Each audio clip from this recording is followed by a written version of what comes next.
એનો એક તમને તાજો દાખલો આપી દઉં. જેતપુર સાપરાજ વાળા બાપુ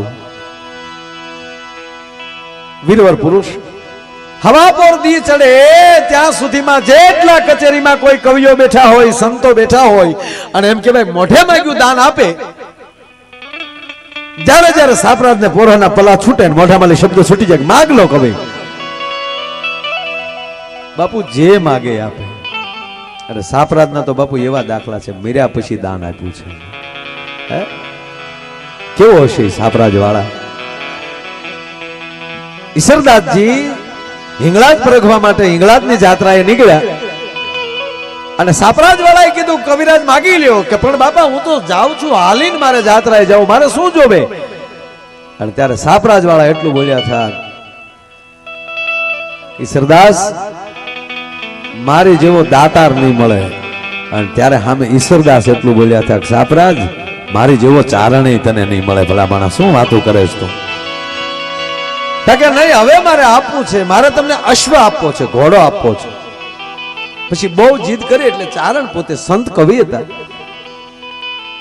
જેને હરિરસ નામનો ગ્રંથ લખ્યો અને ભગવાન કાળિયા ઠાકર દ્વારકાધીશ ની સામે જેને હરિરસ એમ કહેવાય સંભળાવ્યો, ગોમતીને ઘાટે બેઠા બેઠા અને બાજુમાં માં ભગવતી બેઠેલા રૂક્ષ્મણી. એટલે રૂક્ષ્મણીએ કીધું તું ચારણનો દીકરો, માં શક્તિ ઉપાસક છો, તે તારા બાપના ગુણગાન લખ્યા, આ તારી માના ગુણ લખ્યા જ નહીં તે? અને પછી જે ગ્રંથ લખાણો એનું નામ દેવ્યાન. એટલો શક્તિનો ગ્રંથ લખ્યો એ માણસ.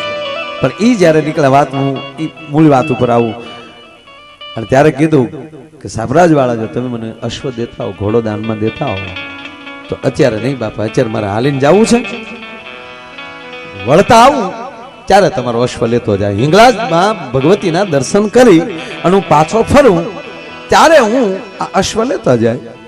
અને એમાં આપ જાણો છો એ વાતને કે જે કાંઈ ઘટના ઘટી ને એમાં લેખા ખુશ જે થયું તે એમાં નથી જવું.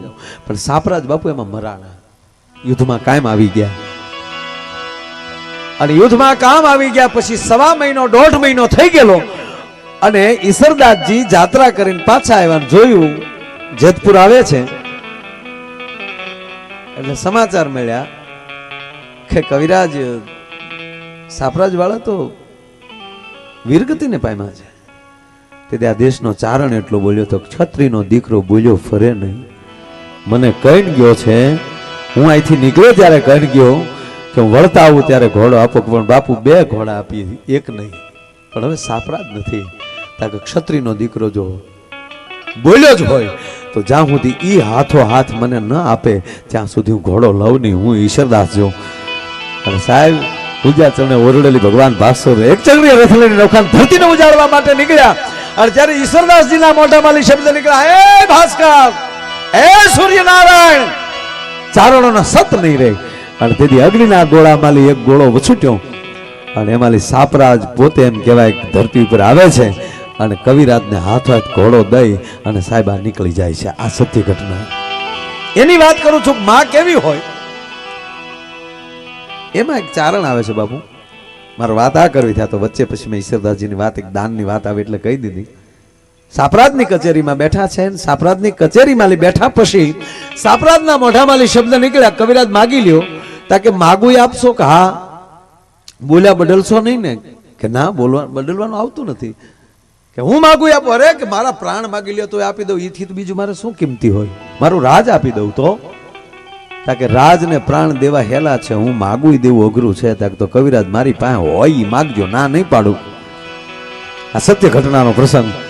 કે તારી પાસે છે એ વસ્તુ જોતી છે કે તો માગી લ્યો. કે તારો બાપ એભલ વાળો જોવે છે. અને એભલ વાળા કચેરીમાં બેઠેલા બાપ, બાપ દીકરાને આમ નજર ગઈ સામે, બાપે નજર ઝુકાવી. હા બેટા, આ પાડી ગયો. સાપરાજ ઉભા થયા, બાપનું બાવડું, આ દેશ તો જુઓ સાહેબ, બાપના દાન દીધા છે. સાપરાજ ઉભા થયા અને એભલ વાળા એમના પિતાજીનું બાવડું પકડીને ચારણને આપી દીધું. લ્યો આ મારા બાપુજી. થોડુંક રોકાણા થોડાક દિવસ અને પછી એભલ વાળાની કવિરાજી ચારણ 2 ઘોડા લઈને નીકળ્યા કવિરાજના દેશ બાજુ.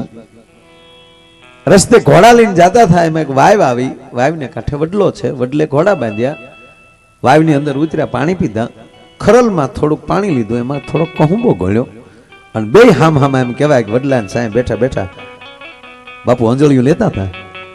અરે એમાં એભલ વાળા દાંત કાઢે છે કે રે ચારણ 5 ગામ માગ્યા હોત તો ભલામણા ભૂખ હોઈ જાત. આ માગી માગીને તે મને હું માગ્યો. હવે તારે રોજ મારું જતન કરવું પડશે. મને માગવાનું કારણ શું? મહારાજ શું તમારો અંદાતા છો? તમને માગવાનું કારણ એટલું કે મારે તમને મારા પ્રાંતમાં લઈ જવા છે, ત્યાં મારે તમને પરણાવવા છે અને સાપરાજ જેવા યુવાનો મારે ત્યાં ઊભા કરવા છે. સાપરાજ જેવા યુવાનો મારે ઊભા કરવા છે એટલા શબ્દ પડ્યા અને એફલ વાળા માથું ફેરવી ગયા. અરે કવિરાજ ભારે કર્યો છે કે કા તાક તો સાંભળી લે કવિરાજ, ઈ ઘટના ન ઘટે હવે. કે કેમ કે મારો દીકરો સાપરાજ 6 મહિનાનો હતો, ઘોડિયામાં હિચકતો હતો અને તેથી બરોબર બાપુ ધૂળેટીનું ટાણું. અને એભલ વાળા કહે છે કવિરાજ ને સાંભળ ચારણ, ધૂળેટીનું ટાણું હતું, ગામ આખું રંગે રમતું હતું, પણ હું યુવાન હતો. હું મારા એમ કહેવાય કે રાજમહેલમાં ગયો, મારા ઠકરાણા ઉભેલા, મને પણ રંગે રમવાની ઈચ્છા થઈ. મેં આંજળી લીધી હાથમાં અને આમ જ્યાં રંગ નાખવા ગયો ઠકરાણા માથે, એમાં ઠકરાણાએ કીધું કે હા દરબાર, 6 મહિનાનો સાપરાજ ઘોડિયામાં જાગે છે. સાહેબ 6 મહિનાની આ દીકરાની અદપુ જે રાખતા હોય, પણ અહીંયા મોઢામાંથી શબ્દ છૂટવા કે હા દરબાર જાગે છે, પણ શબ્દ પૂરો જે થાય ત્યાં તો રંગ છૂટી ગયેલો અને ઠકરાણા ઉપર કવિરાજ રંગ પડ્યો અને દીકરે જોયું, દીકરો ઘોડિયામાં ઊંધો થઈ ગયો અને ક્ષત્રિયાણી જોઈ ગઈ, પગથી માથેથી રહેવાડ ગઈ. હાય હાય હાય, એક 6 મહિનાના દીકરાને જો આપણી અદપુ રાખવી પડતી તો આ દીકરો જવાન થાય પછી મારે એને મોઢું હું દેખાડવું. અને ઈ જોગ માયા જીભ કરડીને મરી ગઈ હતી. આવું ન્યા કઈ મળે એવું ખરું? કે એવા ન મળે તો સાપરાજ ન મળે, ધરાવીને ધાન ન નીપજે, કુડવીને માળું ન હોય, જેસલ જખરા નીપજે, જેની માં ઓથલ હોય.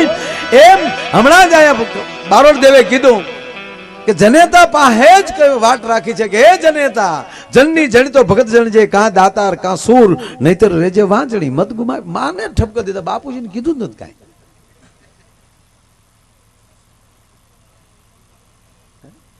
મુદ્દો જ નથી આવ્યો કોઈ. કારણ કે માં છે આપણે, તમે જો આપણે ગમે એટલા વાગ્યા ઘરે જાય, સાહેબ તમે પ્રોગ્રામ સાંભળવા આવ્યા હોવ, ડાયરો કરવા ગયા હોવ કે ડાયરો સાંભળવા ગયા હોવ અથવા તો કોઈ પણ ધંધે ગયા, રાતે 12-1 વાગ્યા ઘરે જઈને આપણે ડેલી ખખડાવીએ, આખું ઘર હુઈ ગયું હોય, માં જાગતી હોય. બોલો આવી ગયો મારા દીકરા, હાલ મારે વાળું બાકી છે. બાપુજી તો 2 ગોદડાની હોડ કરીને હુઈ ગયા કે આવી છે મારા દીકરા નોખે ધંધે સીડ્યા થાય. હે પણ એ સંસ્કાર ક્યાંથી આવે છે? માના ઉદરમાંથી આવે છે. અભિમાન્યુ હાથ કોઠાનું યુદ્ધ માના કોઠામાં શીખ્યો છે સાહેબ. હે એટલે મારે મેઘાણીની આ પંક્તિ, હે કે મારી જનની નહૈયામાં, એ મારી જનની નહૈયામાં, એવી જનની નહૈયામાં પોડંતા પીધો કસુબીનો રામ.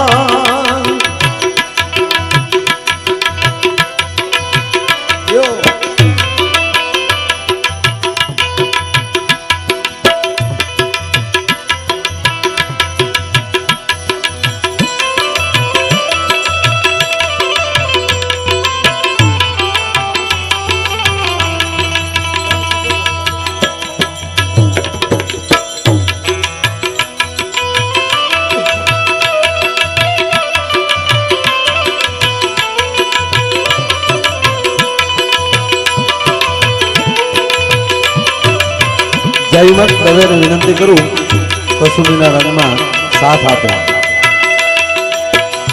મારી જનની નહૈયામાં પોડંતા પીધો કસુમીનો રામ. હે મના ધોળા ધાવણ કેરી, ધારાય પાનો કસુમીનો રંગ. રાજ મને લાગ્યો રાજ મને લાગ્યો, રાજ મને લાગ્યો કસુંબીનો રામ, રાજ મને લાગ્યો કસુંબીનો રામ.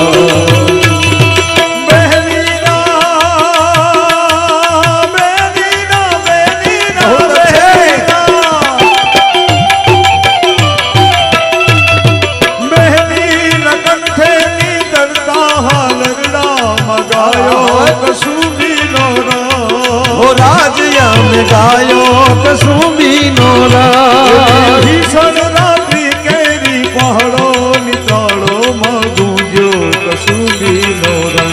હે જીયંબર ગજેર મેઘડંબર ગાજે, હો અંબર ગજેર મેઘડંબર ગાજે, પહાડી હાજના અંબર ગાજે. જોઈ લો પહાડી હાજના અંબર ગાજે.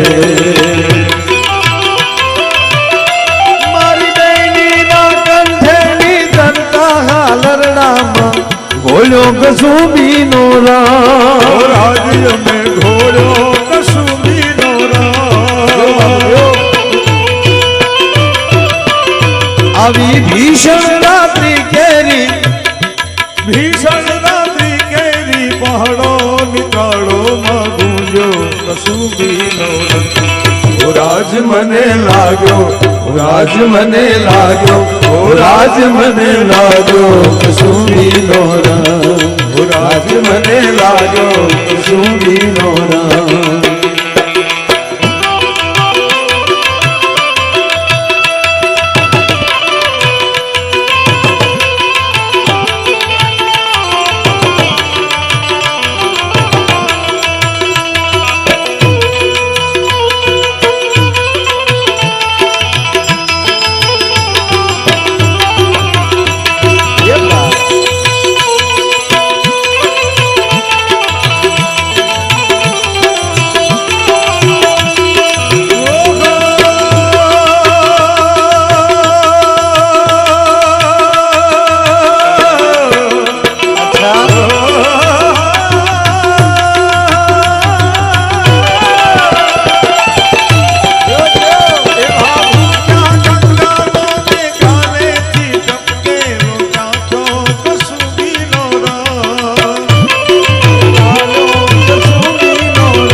રાજ મને લાગ્યો, રાજ મને લાગ્યો, રાજ મને લાગ્યો કસુંબીનો રામ, રાજ મને લાગ્યો કસુંબીનો રામ, રાજ મને લાગ્યો કસુંબીનો.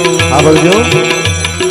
ગરવા કુવાળિયાના પાવા વાગે, ગરવા કુવાળિયાના બાબા વાગે. જોઈ લો ગરવા કુવાળિયાના પાવા વાગે, ગરબા ગોવાળિયાના બાબા વાગે. હે જી પાવા વાગે ને હૂતી ગોપી જાગે, હો જી રે પાવા વાગે ને હૂતી ગોપી જાગે. પહાડી હાજના અંબર ગાજે, જોઈ લો પહાડી હાજના અંબર ગાજે.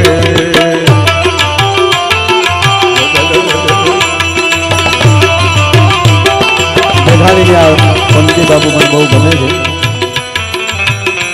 એવા ભક્તોના